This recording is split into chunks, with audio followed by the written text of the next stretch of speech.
When you sell a company, you're on the hook for some stuff. In this section, we're going to talk about representation, warranties, and indemnification. Let's start with representations and warranties. What are they, and why are they showing up in the LOI?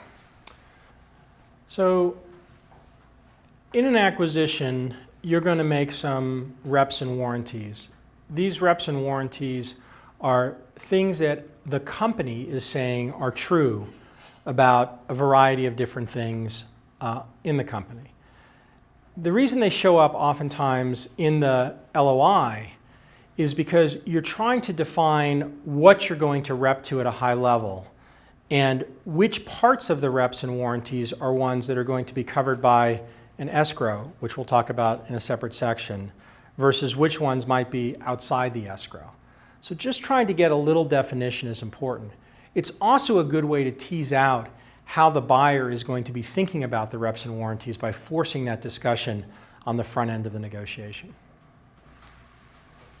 So what are some example reps and warranties that might show up? You're going to make the rep that you own all of your intellectual property. You're going to make the rep that the capital structure of the company is true. You're going to disclose any legal issues you have, and you're going to make the rep that the only legal issues that you're aware of are the ones that you've disclosed.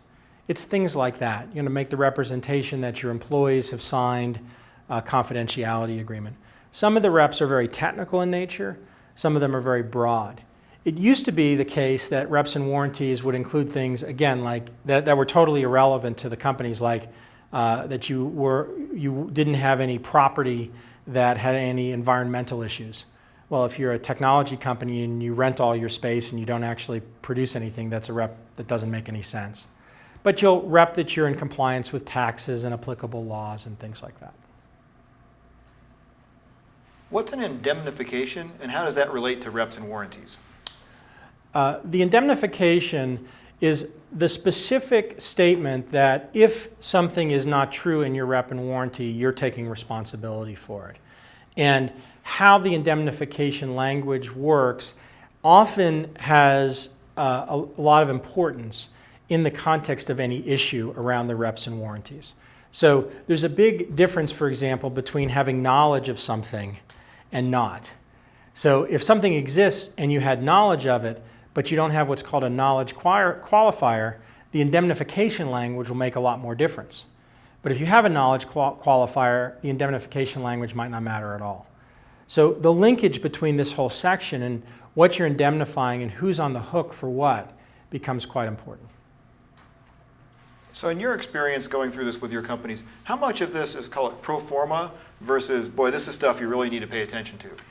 The vast majority of it is pro forma in that it's in every transaction. But you have this situation where there's a spectrum. At one end of the spectrum would be reps and warranties that are incredibly lightweight and seller friendly. And at the other case would be reps and warranties that are incredibly heavy and buyer friendly. On a 1 to 10 spectrum, if they're balanced somewhere in the middle, it's probably fine. The problem comes when if you're the seller, where it's all the way at the end, where they're very aggressive against you. And in fact, the buyer is asking you to rep stuff that you simply can't. In addition, if you have any sort of complicated problems downstream, the reps and warranties how they're written do play into whether you have any liability or not. And that liability, as long as it's linked to just the escrow, is limited, again, to whatever the escrow amount is.